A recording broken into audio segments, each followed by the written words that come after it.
So, the Hakimi divorce. So this story was hot on social media for quite a while. Yeah, this was so hot, like it was everywhere. It was on Instagram, Twitter, TikTok, Facebook, everywhere. So, who is Hakimi? So, Hakimi is a Moroccan footballer who plays for PSG, that's Paris Saint-Germain, and he is 24. And he married a Spanish actress, and she is 36. So, when she filed for divorce, during the proceedings, her lawyer found out or discovered that her husband Hakimi has no money to his name. Just wait. He didn't spend all the money. Just wait. Relax. Hakimi put the money in a trust, and he made his mother the beneficiary. So it is clear that when you get into a relationship, you need to have the money talk at some point. You need to make it a priority. So having the, and if you want me to make a video on the money talk, then let me know. Put that down in the comments, and I can do that. But if you're in a relationship with someone at the minute, if you're in a relationship with someone and you have not had a discussion about money, you need to have a discussion about money, because regardless of the divorce or not, I feel, but if you're in a relationship with someone, both parties should have an understanding of how the finances work. With the Hakimi stuff, there was lots. Everyone was adding their voice to the debate and the discussion and whatnot. However, I came across this video from the Fresh and Fit podcast.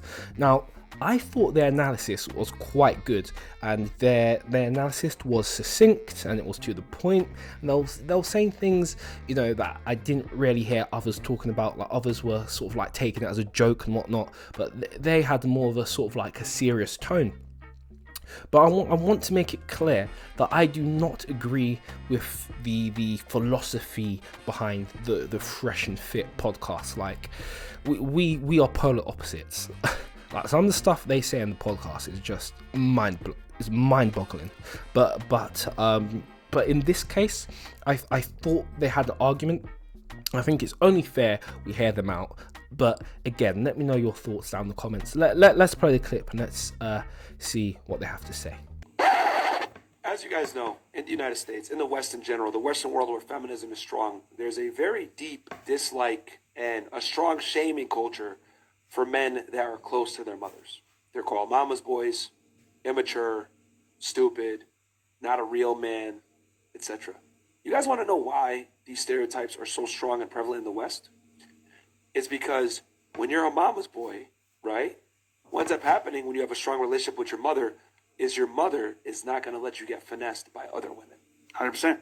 This is why so many modern day women dislike and have a strong disdain for men that are close with their mothers. Because when you're tight with your mom, right? I always say that your father protects you from negative consequences of life, like getting arrested, going to jail, etc. He's the first line of defense.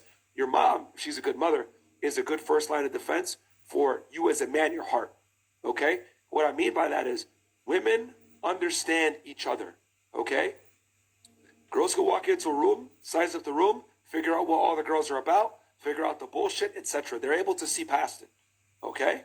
If you have a good mom by your side, she's going to naturally make you red pill aware to a degree. I tell you guys all the time, whenever women get mad at me, oh, you're a misogynist. Who hurt you? Who taught you this shit? You're like, dude, your mom must be ashamed of you. And I'm like, oh, really? Little do they know, it's my mom that warned me about you fucking hoes. But now, here's my theory on what I think happened. And just so you guys know, in Middle Eastern culture, right? Middle Eastern culture, in the Islamic faith in general, it's fairly taboo to marry a woman older than you. All right? It's looked down upon.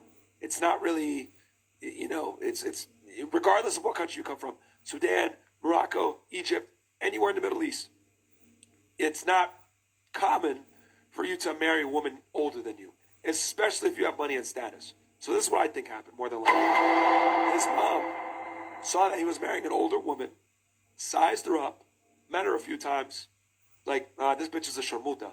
I'm good. Nah. You're going to put everything under my name. I don't think this woman has good intentions, etc. I love you. I'm going to let you marry her and do what you want. But to be safe, put everything under my name. I guarantee it was his mother's plan. Guarantee. Because him to be 24, to have that kind of foresight and that wisdom, to be sexually inexperienced, to make a dumb decision like marrying an older woman like that, I guarantee, like, that doesn't make sense for him to also put everything under his mom's name. Does that make sense? Like, the stupidity of marrying an older woman, a woman like that, does not coincide with the intelligence of putting everything under your mother's name. So I guarantee his mother had some play in saying, yo, you're going to put everything under my name because I don't trust this chick. I don't like this chick. I think she's trying to marry you for ulterior motives. And what we're going to do is we're going to protect your assets. To add to your point, though, I would say also as well, in that sense, that woman had experience that most women don't have. So at that age, she knew all about what to do if things didn't work out, if she wanted to leave. She had an exit strategy pretty much. Yeah. So she was smarter than him. So his mom saved his life. Saw it coming. Yeah. His mom, I guarantee you, bro, she saw it coming. Because like I said before, the biggest red flag, right? And it's crazy. Like I want you... Guys, everywhere else in the world, okay, marrying older women is unacceptable behavior. It's like considered... Women older than you is considered stupid. All right? Only in the United States is that like a thing that's like cool and acceptable. Like, or in the West in general. Like... Anywhere else in the world, if you're like a guy, especially if you're successful, and you marry a chick older than you, they're like, what the fuck are you doing? Are you stupid? So I guarantee you, at that point, him marrying an older chick, his mom was like, whoop, later on, met the girl, didn't like her. All right, we're putting everything under my name.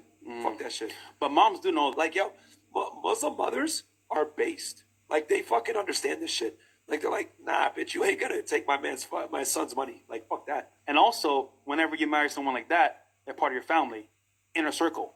Exactly. So that's huge. His mom saw the writing on the wall, bro. There are a couple of takeaways from this video. So, first of all, your family, they love you and they have your best interests at heart. In this case, you know, Hakimi's mum had Hakimi's best interests at heart. You need to listen to your elders because, let's just be frank, your elders have this thing. And it's called life experience. That's what it's called. Yeah, so you need to sit down, you need to listen to your elders. And of course, once you listen to the advice your elders give you, then take a moment to digest it and let it sink in. Then you enact that advice in the best way possible. And final point, the most important point, is don't be afraid to have a good relationship with your parents, regardless of what the media is pushing. Because let's be clear, if Hakimi had a bad relationship with his mum, let's be very clear, we'll be making fun of Hakimi. Well, not me, but like social media, because making fun of people, like it's unbecoming, it's unneeded.